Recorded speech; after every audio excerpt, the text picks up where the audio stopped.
Good morning, guys. It is a beautiful day on the homestead, and I'm glad to have you here. We're going to go out and feed the animals. We've got, it's not a terribly busy day, but we spent like 4 hours at the gym, which I guess isn't that much different than yesterday. We had 2 games, so we spent a lot of time yesterday. Both the girls' team and my team with Jacob won. Jacob's team, he's still not playing yet because of his recent surgery, but we won in overtime, so that was good. But we've got practices today, so we're gonna go do that. But let's get these guys fed while we're out here. It's supposed to be upper 30s today. Actually, Christmas is supposed to be like all this week. It's supposed to be around 35 to 42 degrees for highs. So I'm gonna go ahead and use, if I can do it one-handed. Come on, just get started. I'll be right back.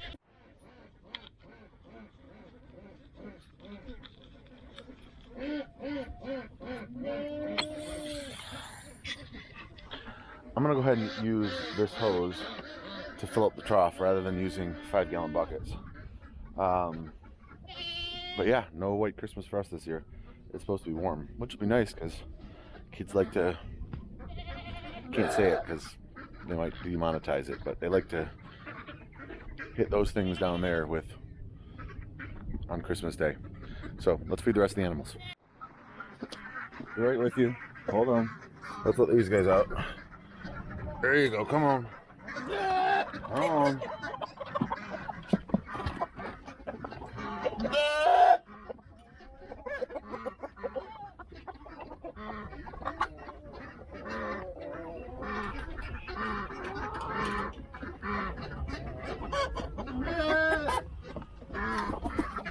And some of the ducks got out. You can see our fence got ripped. So some of the ducks are out, which is fine, as long as they don't go too far. But yeah, we'll go ahead and feed them.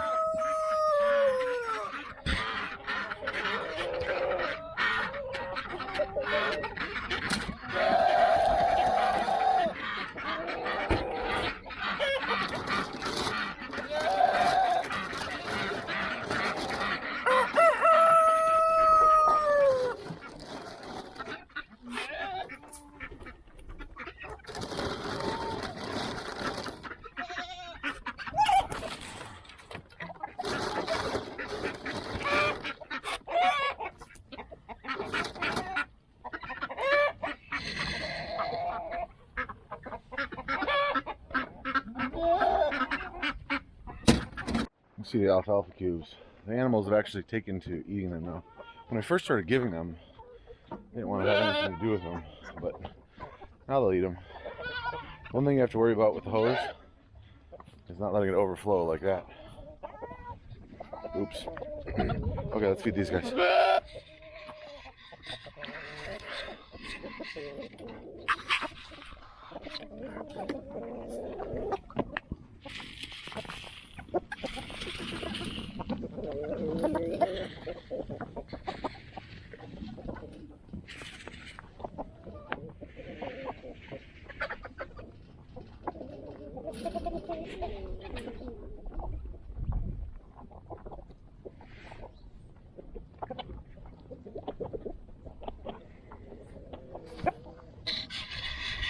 I try to pour the most where Prudy's at, so she gets the most, and then I'll take her in there. They've got a hay bale as well.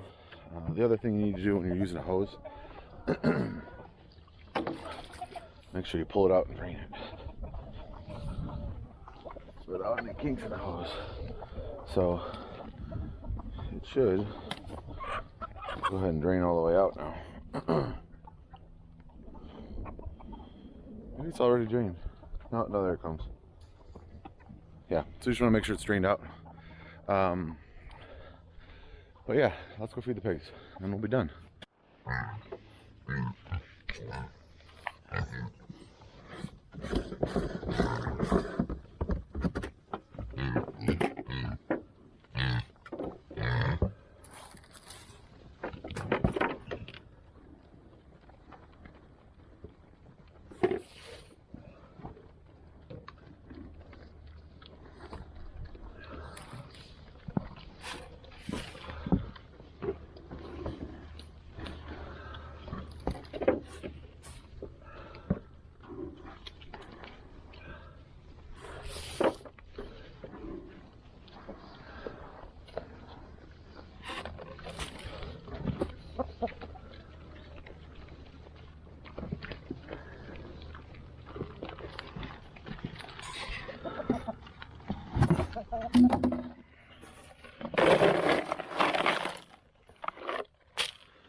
these guys seem to be doing good. They don't seem to be missing their former pen mates. I forgot to put a 5-gallon bucket of spent grain in the barn last night, which is why they didn't get one right now. I'll give them 2 tomorrow. So yesterday, went to the brewery. It had been 2 weeks, so I think there's, let's see, 2, 3, 4, 5, 6, 7, 8, 9, 10, 11, 12, 13. There's 27 buckets. He's not going to brew again until the 8th and the 9th of January. So I'm going to average a little over 1 bucket per day for them. Since I didn't give them one today, I'll give them 2 tomorrow. And the reason I put them in the barn is because otherwise they freeze solid and I can't shake them out of the bucket. So if I put them in there, the outside thaws out enough and then they pour out pretty easily. So let's just do that quick.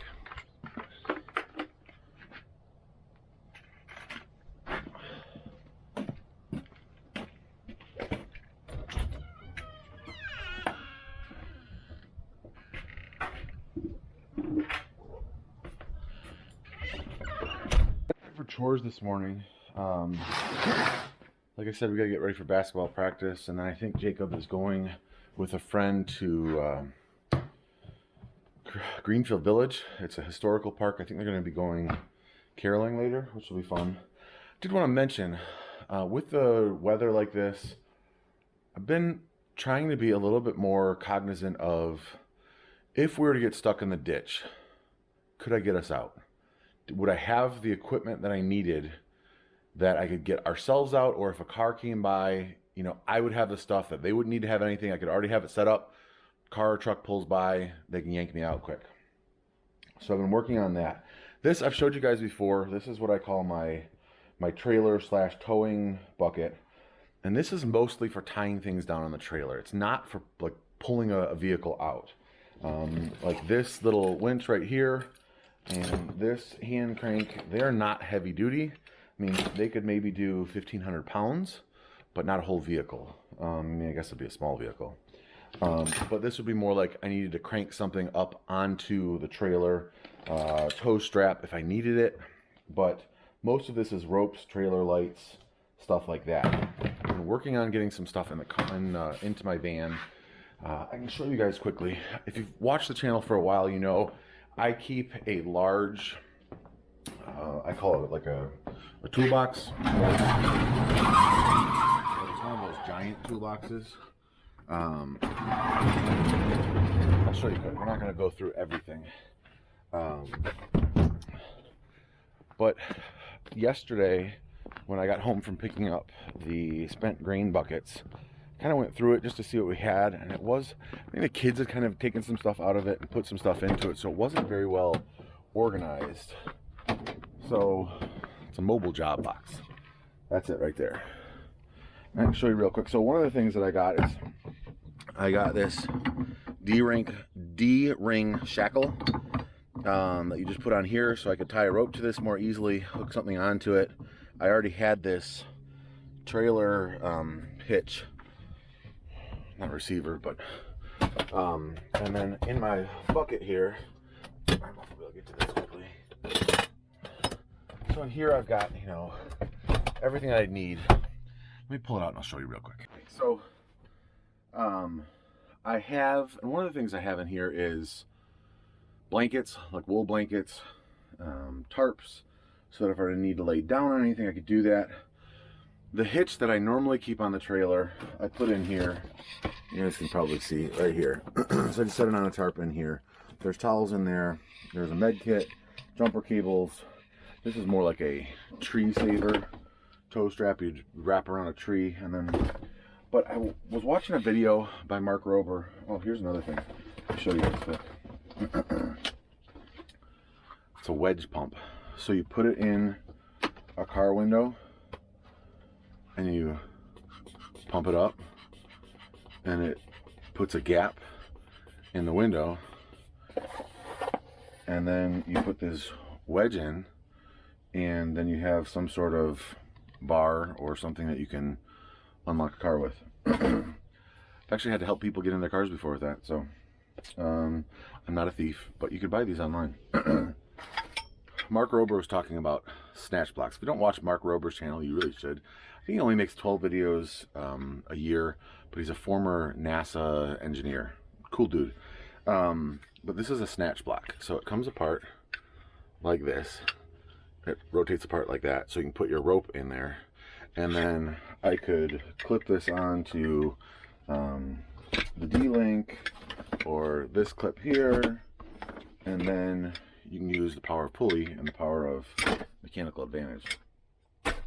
So I'm getting a couple things together. I don't want to keep huge amounts of rope and thick rope and stuff in here. I've got some rope in here and I've got some tow straps, but I'd like the ability to say, oh, there's a phone pole. I can put the tree saver around that, put the snatch block on it, and even a small car could then come and pull out this big van. So rather than having to wait for something else, like if we just went off the road in the snow or something, or if somebody else went off the road, I could pull them off.